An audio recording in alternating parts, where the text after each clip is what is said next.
Hello friend. अभी तक आपने म्यूचुअल फंड सही है का ऐड तो बहुत देखा होगा, लेकिन बहुत सारे लोगों को पता नहीं है कि म्यूचुअल फंड होता क्या है। एक्चुअली म्यूचुअल फंड जो है एक तरीका होता है पैसे पार्क करने का। यदि आपको शेयर्स में पैसे लगाना है, लेकिन आपको शेयर्स का नॉलेज नहीं है कि कौन सा शेयर सही है कौन सा शेयर गलत है, तो आप म्यूचुअल फंड के थ्रू शेयर्स में पैसे लगा सकते हैं।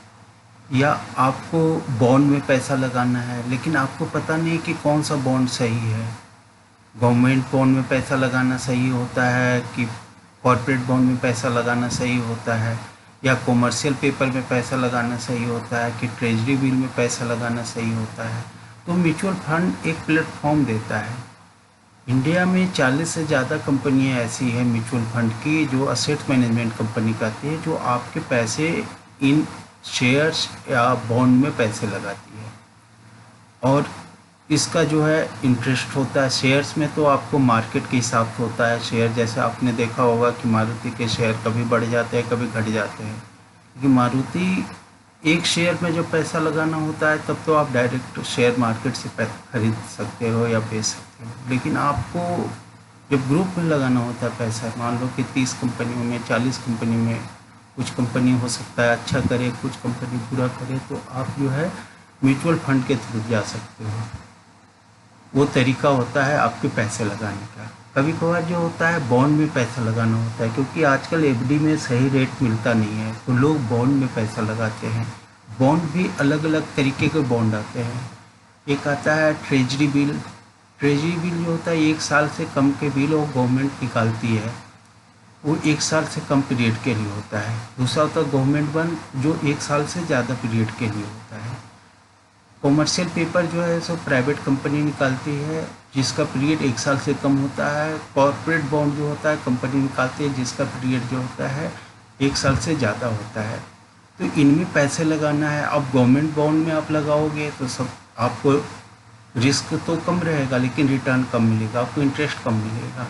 प्राइवेट बॉन्ड में आप पैसा लगाएंगे तो आपको रिस्क है, हो सकता है कंपनी अच्छा करे नहीं, पैसे मिलेगा कि नहीं मिलता है, लेकिन उस पर किस टाइप के बॉन्ड में पैसा लगाते हैं उसमें बहुत सारे आपको मैं आगे बताऊंगा कि बॉन्ड फंड में कैसे बॉन्ड फंड में पैसे लगाना चाहिए। ये डेट फंड कहलाते हैं, और जो इक्विटी में लगाते हैं शेयर्स में लगाते हैं वो इक्विटी फंड कहलाते हैं।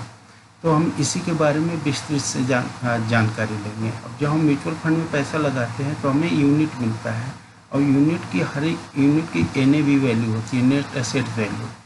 जैसे हम कोई भी सामान खरीदते हैं तो उसके लिए अब केजी में या कुछ में मिलता है, इसमें यूनिट मिलता है। यूनिट का हर एक यूनिट का एक एनएवी वैल्यू होता है। एनएवी वैल्यू डिफर करता है, मार्केट अच्छा किया बुरा किया तो उसके ऊपर जो है इसकी वॉलेटिलिटी रहती है।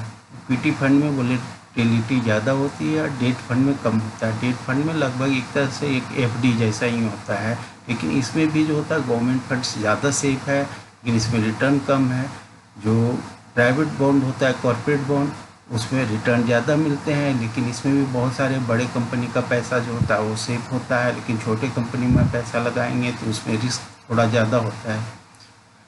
अब जो है सो इक्विटी फंड भी, अब ऐसा नहीं कि सारे शेयर्स भी सबके सब अच्छे होते हैं, उसमें भी आपको जो म्यूचुअल फंड होती है वो ग्रुप में पैसा लगाती है। 30 कंपनी 40 कंपनी 100 कंपनी में आप 5,000 भी लगाते हो तो एक जगह नहीं जाता, वो 100 कंपनियों में जाता है, जिससे कि आपका रिस्क बढ़ जाए। तो सबसे पहला है blue chip fund. Blue chip fund जो होते हैं टॉप 50 कंपनी में जो है सब फंड मैनेजर पैसा लगाता है। हर कंपनी का हर एक असेट मैनेजमेंट कंपनी के अपने अलग अलग ब्लू चिप फंड हो सकते हैं, लेकिन उन्हीं 50 में से जो टॉप 50 जो आपको निफ्टी के होते हैं उन्हीं से वो सिलेक्ट करते हैं। किसी फंड मैनेजर को कुछ अच्छा लगता है, किसी फंड मैनेजर को कुछ अच्छा लगता है, तो उसमें से ही वो 30 35 40 कंपनियों को चुनते हैं। लार्ज कैप फंड होता है वो टॉप 100 कंपनियों में से पैसा लगाते हैं। अब उसमें से ब्लू चिप फंड वाले भी कुछ कंपनी हो सकते हैं, कुछ उनका अपना खुद का चॉइस होता है।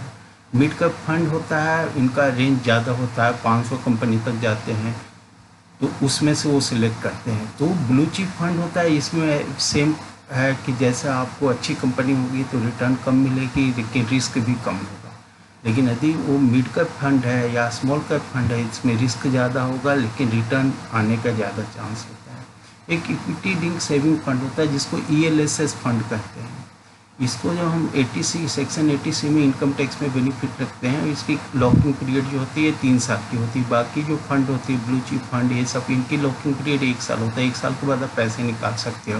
निकालने का आप कल भी निकाल सकते हो, लेकिन जब एक साल से पहले निकालेंगे तो आपको कुछ चार्जेस कटेंगे, 1% के लगभग में चार्ज करता है। तो अब जो है सो दूसरी स्लाइड की ओर आते हैं। अब जो है डेट फंड के बारे में हम जानकारी लेंगे।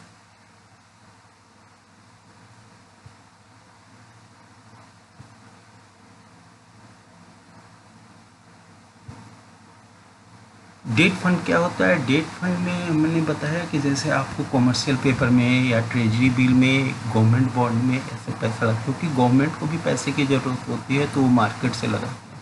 आम आदमी से पैसे तो इनके थ्रू, म्यूचुअल फंड के थ्रू पैसा उगाही करता है, या बड़े बड़े कंपनी जो है सो ये बॉन्ड के रूप में उसको परचेज करते हैं। तो अब गवर्नमेंट को चाहिए 30 दिन के लिए से कम का पैसा चाहिए, तो लिक्विड फंड में से पैसे विड्रॉ करते हैं। आप लिक्विड फंड में लगाओ, आपको 30 दिन के लिए पैसा लगाना है कहीं पे। जैसे आप सेविंग अकाउंट पे पैसे रखते हैं तो उस पर जो है इसको 4% से कम रिटर्न मिलता है। आप लिक्विड फंड में जाएंगे तो 6 से ऊपर रिटर्न मिलेगा, और 30 दिन के अंदर आप कभी भी निकाल सकते हो, 1 दिन में भी निकाल सकते हो, कुछ न कुछ मिलेगा आपको। इसमें जो होता है गवर्नमेंट का ट्रेजरी बिल ज़्यादा होता है, या तो गवर्नमेंट का होता है या AAA रेटिंग वाली कंपनी होती है जिसकी रेटिंग सबसे हाई होती है। तो इसमें पैसे 100% सेफ होता है, 99% तो हम गारंटी कहेंगे सेफ होता है। अल्ट्रा शॉर्ट फंड होता है कि 3 to 6 मंथ इसका पीरियड होता है। जैसे कोई भी कंपनी होती है तो वो पेपर लाती है तो 6 महीने से कम के पेपर है, कोई 3 महीने के लिए लाएगी, कोई 4 महीने के लिए, कोई 5, कोई 6 महीने के। 6 महीने ज़्यादा का पेपर नहीं करते। पेपर मतलब कॉमर्शियल पेपर आए या ट्रेजरी बिल आए, जो भी है। कॉमर्शियल पेपर प्राइवेट कंपनी लाती है, ट्रेजरी बिल गवर्नमेंट कंपनी लाती है।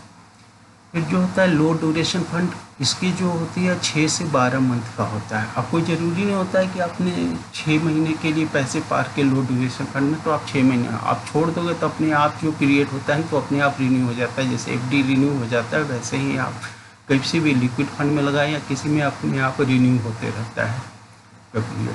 तो ये सेविंग फंड होता है, 1 साल के लिए उसका पेपर लगता है। सेविंग फंड होता है तो कॉर्पोरेट बॉन्ड में होता है तो 3 साल के लिए पेपर लगाता है। अब कोई बंदे को पहले चाहिए कि हमको अभी तो 3 साल के लिए लगा दिए, बीच में पैसे की ज़रूरत होगी, तो आप पैसे निकाल सकते हो।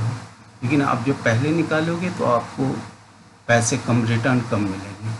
शॉर्ट टर्म एक्टिव फंड होता है, वो 1 से 3 साल की पीरियड होती है। मतलब उसमें 1 साल के भी पेपर कंपनी लेते हैं, 2 साल का भी लेते हैं, 3 साल के। तो एक्टिवली मैनेज होता है ये।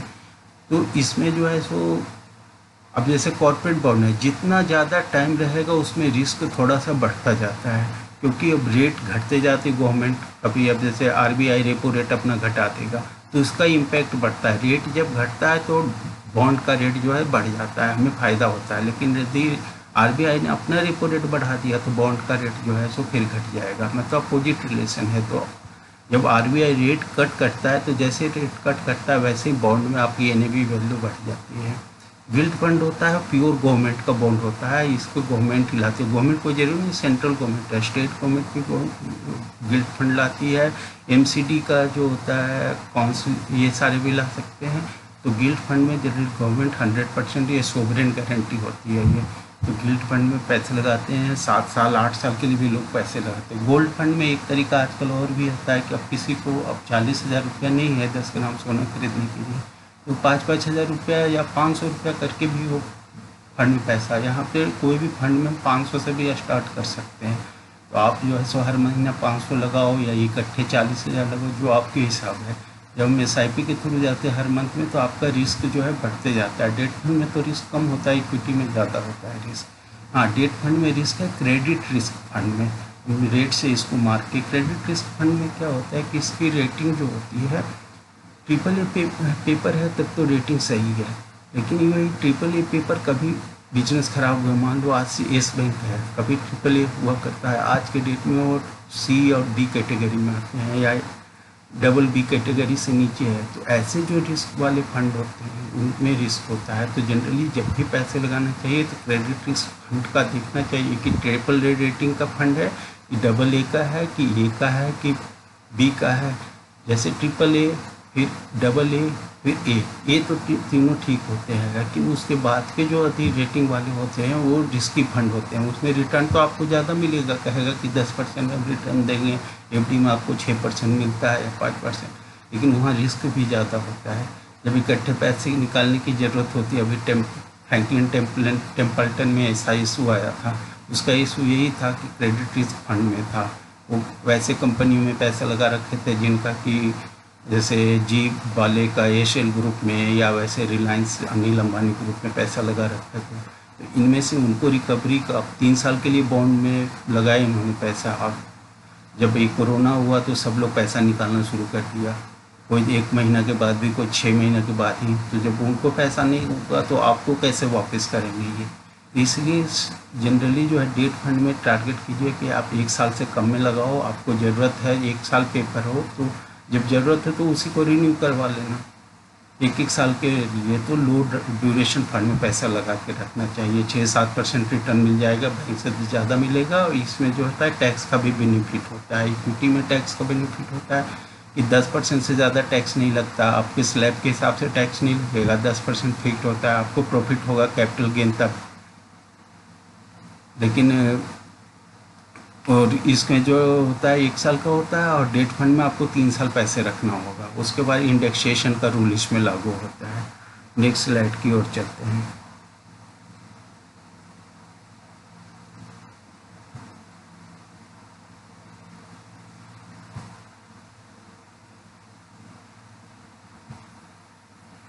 टाइप ऑफ रिस्क, जनरली जो रिस्क होता है डेट मार्केट में खास करके वो 2 टाइप के रिस्क होता है।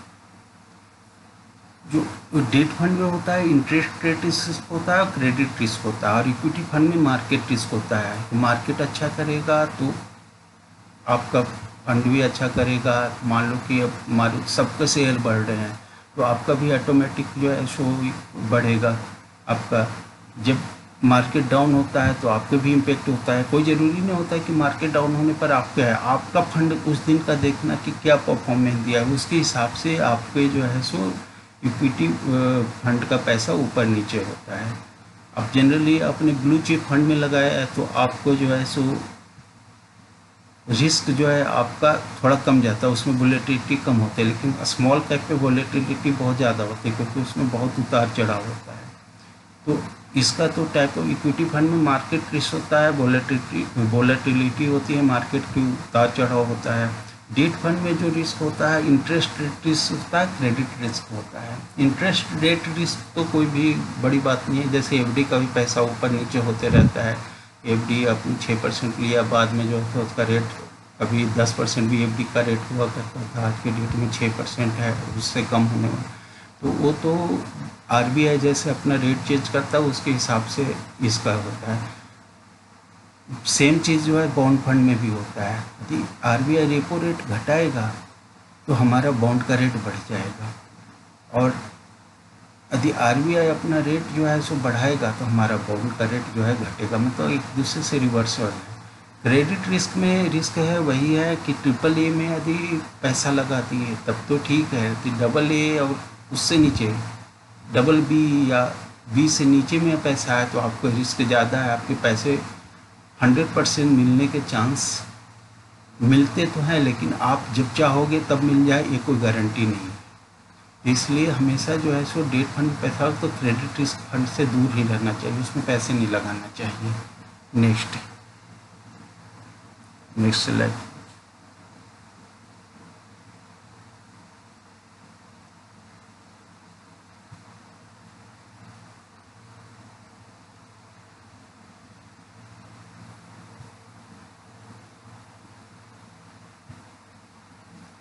अब इंटरेस्ट रेट रिस्क में क्या होता है, इंटरेस्ट रेट रिस्क में मैंने एग्जांपल देके समझाया कि सपोज आपने जो पैसा लगाया तो उस पर वाइटिंग 6.5% था और 2 साल के लिए आपने पैसा लगाया था। लेकिन आरबीआई ने क्या किया कि अपना रेपो रेट जो है 1% से कम कर दिया। तो आपको इंटरेस्ट रेट क्या होगा, जब 1% से कम करेगा तो इंटरेस्ट जो वाईटीएम होता है plus modified duration multiplied by repo rate. तो 6.5 का हमारा वाईटीएम था प्लस 2 साल के लिए हमने लिया, 2 मल्टीप्लाइड बाई 1% से हो गया, तो 2 इंटू 1 2 प्लस 6.5 तो 8.5% रेट होगा। तो हमें जो है सो उसमें रेट यदि रेपो रेट घटती है तो हमारा इंटरेस्ट रेट बढ़ जाता है। लेकिन यही यदि रेपो रेट इंक्रीज कर दिया RBI ने 1%, तो आपका जो है इंटरेस्ट रेट जो है सो 6.5 माइनस 2 इंटू 1 हो जाता है, मतलब 4.5% हो जाता है। ये इसका रिस्क होता है। लेकिन इसका रिस्क जो होता है आपको नुकसान नहीं देगा, ये फ़ायदा होगा। हो सकता है आपको इंटरेस्ट जितना आप चाह रहे थे उससे कम अधिक हो जाए। एक इसमें क्वेश्चन एक ऐसा आता है कि ड्यूरेशन मॉडिफाइड ड्यूरेशन दोनों सेम टर्म्स है, नहीं, दोनों डिफरेंस है। मॉडिफाइड ड्यूरेशन होता है duration divided by 1 plus YTM यदि ज़्यादा रहेगा तो उसका मॉडिफाइड ड्यूरेशन कम होगा, YTM यदि कम होगा तो उसका मॉडिफाइड ड्यूरेशन ज़्यादा होगा। Next slide.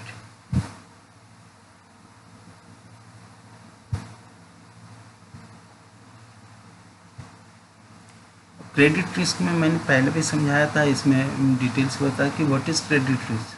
क्रेडिट रिस्क है suppose we have deposited money in AAA rated paper, after few days company rating down from AAA to CC और D, then it is alarming time. तो हमें जो है सो पैसे निकालने की कोशिश करना चाहिए ऐसे कंपनी में। अब कोई ज़रूरी नहीं कि आपकी एक ही कंपनी में पैसा लगा होगा, 10 कंपनी होगा, उसमें यदि 2 से ज़्यादा का रेटिंग आपका ख़राब हुआ है तो आप जो है उससे निकल जाइए। जिस रेटिंग पे आपने शुरू में ख़रीदा था और जब भी पैसे लगाने चाहिए तो रेटिंग खास करके अपने ऐसे तो बचना चाहिए क्रेडिट रिस्क से, लेकिन आपने लगा भी दिया तो आप जो है सो इसका ध्यान रखो कि आपकी रेटिंग क्या है। जय हिंद। तो ये था।